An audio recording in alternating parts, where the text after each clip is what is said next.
So hi guys, welcome back to my channel. So இன்னைக்கு என்ன பார்த்தீங்கன்னா as a physio giving a tip for my junior physios, okay?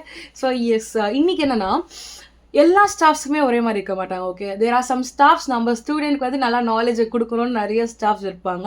எனக்கும் அந்த மாதிரி நிறைய ஸ்டாஃப்ஸ் இருந்தாங்க. ஸோ எஸ், உங்களுக்கு ஏதாச்சும் டவுட்னா ஹெசிடேட் பண்ணாதீங்க. உங்களுக்கு கிளாஸ் முன்னாடி கேட்க ஒரு மாதிரி இருந்தால் கூட ஜஸ்ட் கோ பர்சனலி. ஆனால் அந்த ஸ்டாஃப் பற்றி உங்களுக்கு தெரியும்ல, இவங்க ரூடாக இருப்பாங்க, இல்லை உங்களுக்கு சொல்லிக் கொடுப்பாங்க, அந்த மாதிரி ஸ்டாஃப் கிட்ட டைம் எடுத்து போய் கேளுங்க, தப்பு கிடையாது. அந்த ஸ்டாஃப்ஸ் எல்லாம் இருக்காங்க, இந்த உலகத்தில் அந்த மாதிரி ஸ்டாஃப்ஸும் இருக்காங்க. ஸோ அவங்கள கொஞ்சம் ப்ரையாரிட்டைஸ் பண்ணி நீங்கள் போய் உங்களுக்கு தெரியாத விஷயத்த கற்றுக்கோங்க.